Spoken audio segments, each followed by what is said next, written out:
On this episode of Real Wins, we chat about what you should consider when choosing between a specialty marketing agency and a property management team for marketing. Later, we shift our focus to sub-50-unit buildings and answer the question, at that size, do you even need a brand? Let's jump into the conversation. Well, let's jump in. So a couple questions that have come up recently that I think are going to be appropriate to dive into as we get into 2024 here is both have to do basically with setting up a marketing team and what do I need or what do I maybe don't need in particular situations. So let's dive right into the first one. And that is when someone comes to us and says, do I need a specialist agency or could I just simply work with my property management team for marketing? I have a bunch of thoughts on this. I think it could go either way, generally speaking. Mike, do you want to kick us off with some high level thoughts and maybe set context for this one? I can definitely give, I think, a little bit of background context and just some thoughts, evolving from the management side of the business specifically, and just knowing, there are so many moving parts to manage a property, and sort of even getting ready to go to market, opening a building, building the team from the operational side. And all of the factors that come into play to be a management firm, all the attention to detail, all the resident lifestyle concerns, all what we're trying to do to really build a great community. That marketing is a piece of that. However, it's often lost in the mix. And as we as these management companies evolve, they grow, they add on, they put more responsibilities on really everyone's plate from depending on the project. So what you have is oftentimes you have a property manager that might be leading the quote unquote marketing process, which is problematic because they're not experts in marketing. And even where you have a marketing team or marketing department in management companies, oftentimes you'll get small teams that are stretched across, tens or 20, 30, 40, 50, buildings in some cases. So it's really difficult for them to, be able to specialize in any type of marketing and really create a specific strategy for a new development. That's why I think oftentimes you just see this, regression to the mean, maybe is the right way to put it. I don't know, but like never really forward thinking, pushing the envelope to be able to design a great go-to-market strategy across the board. So it's just really difficult. I mean, can it be done? Yes. Is it done well? Very, very rarely. Mm. Yep. Something that came to mind for me was this is potentially something that you saw more frequently 10, 15 years ago where you need to lease up a building, you go to your property manager and they kind of do it all, right? Like there's sort of this jack of all trades, Swiss Army knife of sorts. And they're doing the literal leasing for the building, but then they're also offering marketing services and websites and maybe a logo. And I think maybe that worked for a while, again, 10, 15 years ago. And I wasn't in multifamily 15 years ago, but I know that there's been a big shift over the last decade, especially when it comes to multifamily and how multifamily properties are marketed. And when we say marketed, it's what is the go to market strategy? And I think the strategy piece there is the important part because when we're thinking about most metro areas across the country, there's tons of competition. It's no longer one pretty or two pretty buildings. It's lots of beautiful buildings, lots of class A, lots of luxury buildings. And I think the question is, how do you get away from A-frame signs and foot traffic and relying on outdated methods to really engage with people where they are, which is online. I think to me, maybe one of the biggest, or if not the biggest shift over the last decade has been that necessity to really pay attention to where are people, how are they consuming this information, and the big question is, are you meeting them there? And then can your property management company do that for you? Totally. I mean, and it's not just multifamily. I think both you and I would agree that multifamily is very slow and to adopt new practices. It's a legacy kind of business. But if you look at the marketing landscape as a whole, things have evolved so rapidly, especially lately, and they're continuing to rapidly evolve. Just the way general people react to brands, what the visual aesthetics that are in modern society are, how to really position a property to be different from the competition out there, what the aesthetics, as you said, look like. And never mind, that's just sort of the branding side, never mind the actually generating demand to meet people where they are. Like we've got uh, you know developers and clients sometimes say, why don't we, hang up a flyer at the coffee shop? And it's like, well, yeah, that was the 15-year ago strategy, but you're trying to charge top of the market prices for the best product in the market, and we're going to attract renters from outside this market to move here and attract them to this building in order to attain and beat your pro forma. Mm, So there has to be a bigger strategy than that, than saying, okay, there's maybe an A-frame outside. We're hoping people may drive by, are going to drop in at the local coffee shop. And so there's just, that's the challenge in terms of thinking about, okay, what can we do from a digital perspective to go out and, you know, communicate to people where they are, where they're thinking about, where they're living most of their lives online these days, and how to do that effectively. And so I think there's just a big gap, a knowledge gap. And truthfully, it's not anyone's fault. It's just so hard to stay up to date if you're not specialized in living in the marketing world all day long. mm. That's a good point. When I think of property management firms today, because we interface with a lot of them, and just to be clear, this conversation is not to poo-poo property management companies. You own a property management company, Yep. Mike, so I'm not going to poo-poo property. But I think there are situations where it does make sense to go with a property management company. That being said, we oftentimes see property management companies hiring on specialist agencies to actually complete this work. So I think there's an interesting blend here. There's some fascinating conversations to uncover here. A few of the considerations, and I jotted these down. I think a few of the big considerations would be market dynamics, property type, and kind of this idea of, are you investing into marketing looking for ROI, or not? And so let's just take it from the top. When we're talking about market dynamics, I'm thinking of competition. I'm thinking of Hmm. Boston, I'm thinking of Denver, Minneapolis. I'm not thinking of, smaller third tier city that's just getting off the ground, where in many cases, if you build it, they will come. and and so I think as a developer, as an owner of a property, you need really kind of consider, am I in a highly competitive market? If I am, I really should take this seriously. If I'm not, maybe I don't necessarily need a highly specialized, call it multifamily agency partner. Those markets, though, I would say, and I'm curious what you think, Mike, they feel few and far between Hmm. now. Maybe there's like a Fayetteville or a Bentonville type, area out there that's they're just getting off the ground, and there's some really beautiful projects out there that are, maybe demand less specialty solutions, just because it's so hot in the market there. But I'm not sure that's really the case in the majority of the rest of the country. No, I would say it's certainly not the case in most areas, and I think perhaps the common misperception there could be that, in a lot of areas, at least in the past several years, it's been a low supply environment. That's changing certainly this year. There's been a lot more construction happening in a lot of major cities. But even in the past, when it was really supply constrained, and there was less of the competition in the market, as you alluded to, even still, um, because construction costs are so high, it's hard to entitle and build projects. Most of these projects that are, the nature of projects that we're typically working on, market rate housing, become projects that have to achieve top of market rents wherever they are, which naturally needs an element of strong go to market strategy, branding, and demand generation to actually achieve those in a strong way. Now, yeah, there certainly are some markets out there that might just have an excessive amount of demand, or just, it's the only game in town type of thing.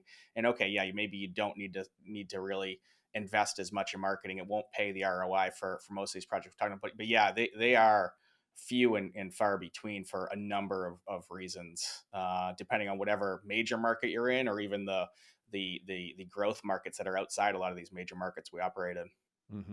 That's really straddles the line between market dynamics and property type, because I think you're touching on the fact that a lot of markets offer the renter a ton of choice. They can go in, they can find 5 buildings that they are interested in and they want to look into further. Going to a city and finding 1 or 2 buildings that you're interested in is probably pretty rare at this point. So I think that makes a lot of sense, and that segues into property type. Class A in a competitive environment, having a specialized partner, in my opinion, is very crucial. I don't think you can slash a budget. I don't think you can kind of lean on teams that don't know what they're doing if you want to have a successful lease up. And I say that just because we've had so many partners come to us in the past with a lease up that's having trouble. They're a year in, it's not leased up. They kind of cut corners early on. So I think property type too, when we're talking about class A or luxury buildings, high demand, lots of choice, that really matters for your partner. And I think there may be a line in the sand there as we start to get into class B or C buildings, kind of like value add plays. But I'm curious if you see anything different on the East Coast, Mike. I'm coming from a little bit more of a Midwest and West Coast experience set, and I know that you have a lot of dealings out on the East Coast. Yeah, I mean, certainly, I think there's a couple of elements you touched on there that I think are important, and one of those is Class A versus say B or C, and the other one is just the size of the property. So the difference between a 30-unit small boutique project and a 250-unit institutional project is different levels of scale. So there's a couple of things you could say. Like if you're looking at a B, C class, let's say, property that is competing, especially in markets where it's competing against, say, a lot of Class A, and you're coming in under kind of the market rent, and you're trying to take that strategy. Yeah, perhaps you don't need to invest as much in marketing because you're doing that effectively. Doing that demand creation by having rents below market. And if that strategy can work for you, okay, that can perhaps make sense. I think the other challenge for a lot of developers and owners is in that sort of boutique size where they believe that they may not have the scale to invest in a really solid impactful brand or the real types of demand generation that you guys and we talk about all the time. And that's where the challenge is versus the institutional sizes where you may naturally have the scale of budget or size project that lends itself to actual real marketing investments, although I think those dramatically underinvest in marketing also. But that sort of boutique size project is the tough one.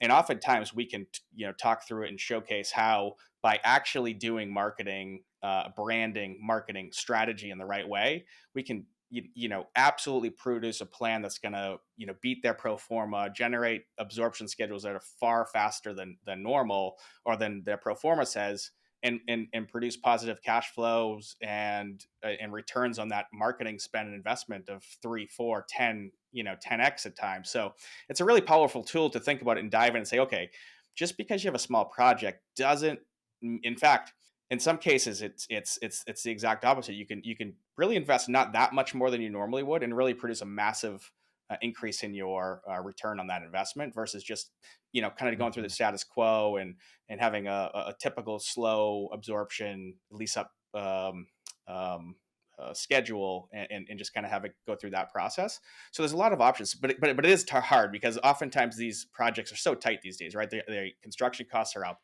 land costs are up, development and entitlement process takes so much longer than it used to. So all of these things conspire to increase the cost of projects. And generally speaking, a lot of developers go in and say, okay, I've got my capital stack built on, whatever, $40 million.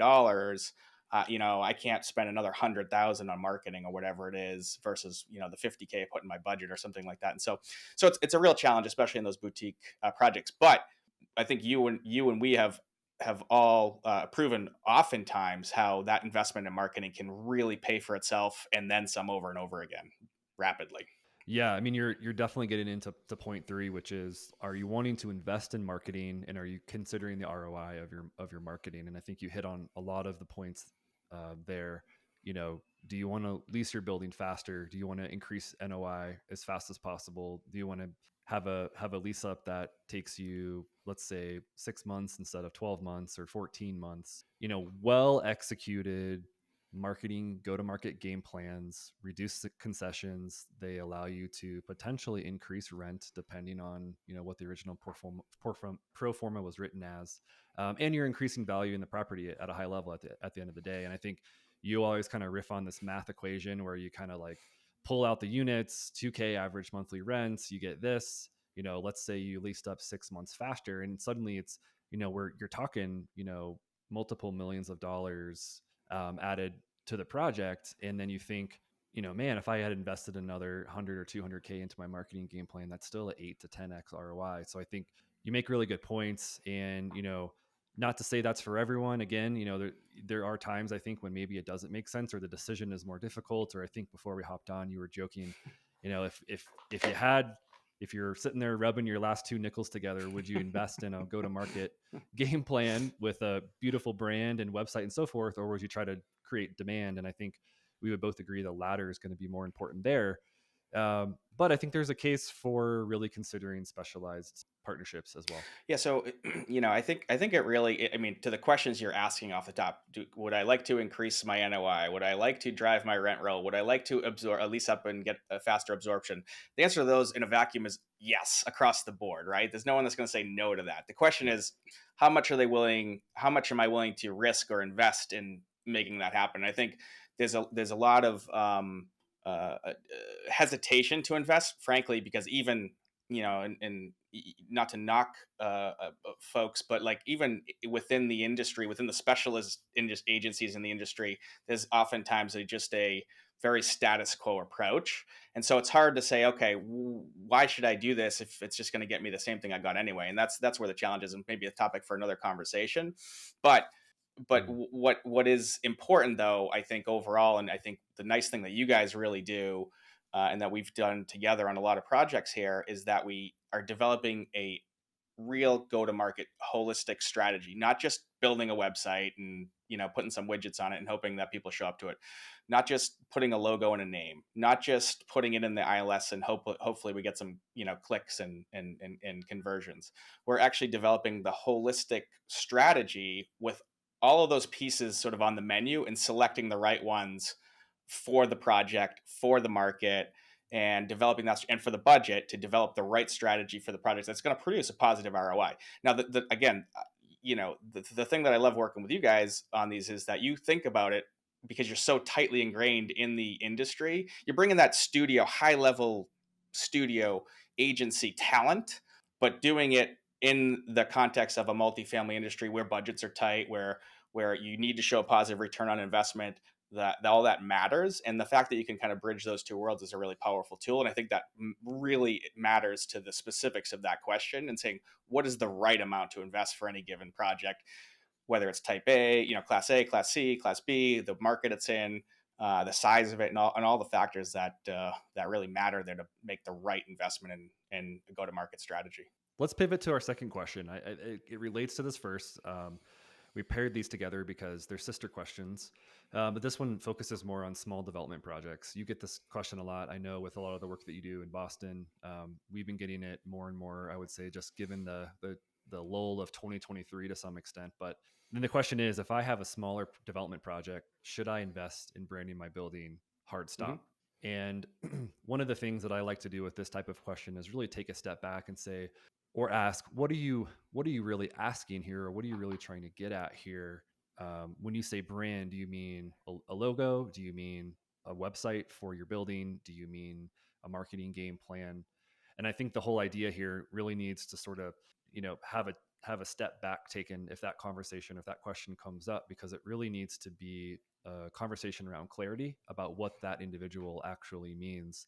When you get that question, how do you find that you approach it with your partners, and even maybe existing customers who are kind of like on the fence about small project? Let's call it sub Okay. 50 unit project, like small. We've said boutique earlier in the conversation, but let's call this one like sub Sure. No, 50. it's good framing. And obviously put me right on the spot. Thank you, Chris. Appreciate that. Uh, You but, got it. but look, I think especially in that sub 50 or around 30 to 50, whatever it might be, there is often a serious aversion to investing enough uh, money in quote unquote marketing, right? And I think it is, definitely is a great segue from that last question, because it is really does come down to all about the strategy. And so one of the challenges I think is that most, um, most developers, builders don't really understand what is marketing, what is branding, and what that means for today. So in other words, we've had, I've talked to clients or folks in the past in this market, and others who like, oh, I had a name done as part of my entitlement process, so we're all set on the branding, so something like that. And I'm like, well, That's not really what branding is. That name is kind of nice and cool. It might be a great name. You haven't really established the positioning. It isn't reflective of the architecture or the demographic or the market it's sitting in. It isn't. You're not building any way to differentiate it uh, from any other project in the market. We're not thinking and taking the unique attributes and developing real strong messaging and core value proposition around that. So branding in that sense is way more than just a name or a logo. And I think that is where some of the disconnect is. And I think the magic happens where you can, and love for you to speak on this too, but the magic happens where you really take the essence of what the property is for the demographic that we expect to target in a market and position it in a way on messaging, communications, color scheme, and all the aspects that come into the brand that go far beyond just a name, a logo, and maybe a tagline or something like that. So that's one element that I think is really important, is to talk about that. And then the other aspect is the actual creating demand that's the other part of it, is like, okay, whether it's online social media marketing, whether it's posting in ILSs, whether it's like Zillow or apartments.com, or these things that you need to do to actually generate traffic to the property.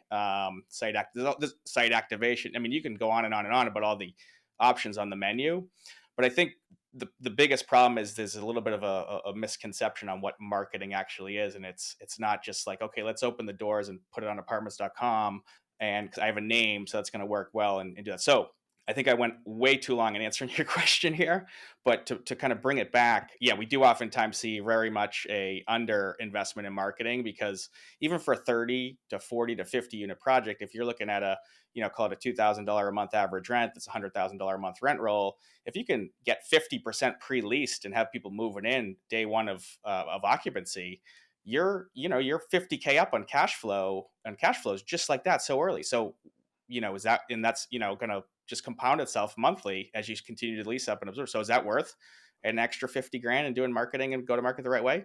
Usually is. But it's all case by case, as you said earlier. Yeah, no, I think that's a really good point.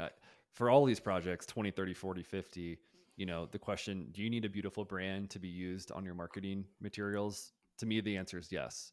Do you need the same output as a 300, 400, 500 unit building? No, clearly you do not. And no one thinks that you have the budget that a 500 unit building has. Do you need a website that articulates the brand, shows renters how to find units right away, gets them contact information immediately? Absolutely. Whether that's a 40 unit or 400 unit. And, I think it becomes also a question of scale. This is something that my co-founder Brian and I were talking about recently is this your first time out? A lot of times on these smaller projects, we meet first time developers. They're doing everything for the first time, around. They're kind of hearing voices from all corners of the ring. They don't necessarily know who to trust or who to go with. And one of the big things that I've realized is that is absolutely the wrong time to just cut costs across the board, because not only do you have no experience in your marketing strategy or any sort of go to market game plan, you don't have a list to build from. You don't have 5 other properties under your belt and the experiences that come with them to use that investment moving forward, be it either sort of brand equity in your development company at large, or even the literal list of renters that maybe passed on the first few buildings or maybe are on a wait list for other units. That's really valuable, and that kind of gets at that longer term ROI that we've been talking about this whole time. So I think context matters, scale matters, kind of where you are in your journey also matters with this decision, especially at this smaller size. Yeah, totally. And you bring up a really good point there as well. Just finding the right experts or guides who can help you with most of the clients that we work with. Probably you guys, as you said, a lot of them are maybe even first time developers. Maybe they've done this a handful of times, or maybe even a few times a year. But the difference is, when we can come in and go to someone like you who's done this, I don't know how many times exactly, but 50, 60, 100 times in the past handful of years alone. I mean, there's a lot of reps at bat. There's a lot of practice doing. There's a lot of frameworks and things that you can do. And similarly with us, when we have this deep specialization in lease ups and go to market strategies, like when we've done these things 50 times, 60 times in the past 3 years alone, like you learn a lot. You learn a lot what the market wants. You learn a lot how to take a building to market, how to take a community to market in a way that really can drive absorption, drive rents, and create a fantastic place for the residents that really are attracted to living there. And again, it comes down to, frankly, there's the some of these parts of the investment that you're going to make are long-term assets of the property as well, so they're going to help with, again, just creating that sense of community, fostering a great place to live, create lower turnover rates, lower vacancy in perpetuity, and you have an asset for the long term for the project by developing a really sort of a really fantastic brand experience that the residents can really feel.